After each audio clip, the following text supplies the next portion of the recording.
Ang programang ito ay rated SPG. Striktong patnubay at gabay ng magulang ang kailangan. Maaaring may masiselang tema, lengguwahe, karahasan, sexual, horror o droga na hindi angkop sa mga... Narito na nga ating mga karagdagan na aabangan sa abot kamay na pangarap ngayong Biyernes. Malaking tulong nga itong binigay na payo ni Don Pepe nung itong si Lynette nakatulog dahil sa nangihina nga ito at hindi nga kumain dahil hindi siya binigyan ng pagkain dito ni Carlos at pati nga inumin ng tubig ay hindi binigyan nito ni Carlos.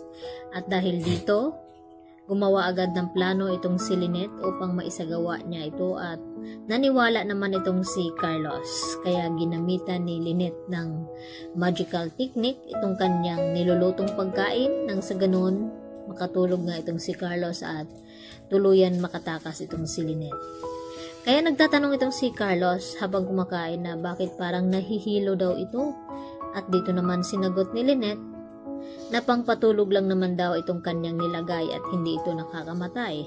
O tulad nga ng ginawa ni Carlos dito nga kay Irene dahil may puso pa rin ito. At hindi nga sukat akalain ni Carlos na naisahan siya dito ni Lynette dahil sa naniwala ito na akala niya ay si Lynette kakampi nito. At dito nga na habang natulog na nga itong si Carlos, ito naman ang pagkakataon ni Lynette na kinuha niya itong kanyang bag at diretsyong umalis. Subalit hindi niya alam kung saang lugar daw iyon. Kaya agad naman na nakahingi ng tulong itong si Lynette. Kinabukasan pagising ni Carlos, nagtataka ito, tinatawag nga itong si Lynette. At ang sumagot sa kanyang tawag ay walang iba kundi itong kanyang caretaker. At dito tinanong ng caretaker na ito kung nakita ba itong kanyang asawa. At ang sagot naman ng caretaker na kagabi pa daw ito umalis. At wala namang kaalam-alam itong caretaker na itong si Lynette ay kinidnap nga siya dito ni Carlos at pilit na isinama dahil may balak nga sana silang bakasyon. At hindi nga ito natuloy, papuntang ibang bansa dahil ibang lugar ang pinuntahan ni Carlos. Sa kabilang banda, sinugod naman ni Harry itong sina Annalyn at RJ dito nga sa Apex Hospital. Dahil nagbigay nga ng mensahe itong si Annalyn at nananawagan na kung sino man daw ang nakakita sa kanyang ina na si Lynette o pati itong si Doc Carlos ay ipagbigay alam sa kanila dahil ilang araw ng araw nawawala itong si Lynette at marami-rami na rin ang nakapanood at hindi naman kinaya ni Harry na mas pinapalala pa daw di umano ni Lynette ang sitwasyon na ito. Kaya inatake din parang nahihilo din itong si Harry sa kanyang mga nasaksihan dahil inawat nga ito ng mga kasamahan niyang doktor. At dito rin na nag-aalala na ng husto itong si Chang Susan at saka itong si Josa na kung ano pa daw ang pwede nilang gawin. Baka may iba pa daw ang asawa itong si Carlos o anak. Kaya narinig naman ito ni Doc Lyndon Javier.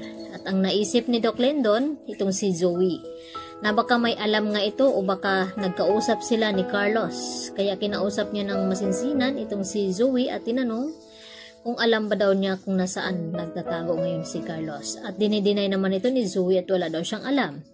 At hindi naman naniniwala itong si Carlos dahil sinungaling nga itong si Zoe.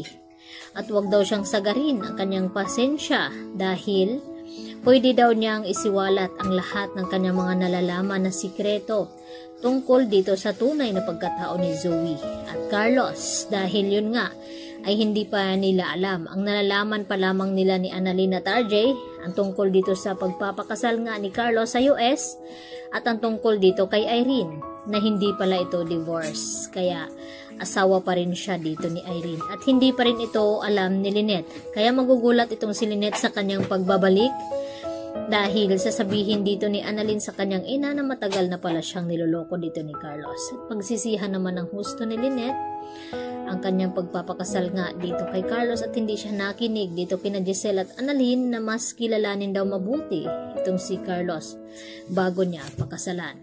Kaya naman, ang ating aabangan mamaya kung ano nga ang magiging kahinatnan sa gagawing plano dito ni Lynette. Kung dito na nga ba siya magtatagumpay dahil sa unang ginawa na pagtanggang pagtakas ni Lynette ay hindi nga siya natuloy at naabutan nga siya dito ni Carlos. At ito na nga ang pangalawang plano ni Lynette. Kung tuluyan na nga ba siyang makawala sa mga kamay ni Carlos. Yan ang ating pakatutukan mamaya mga kapuso. Dito lamang yan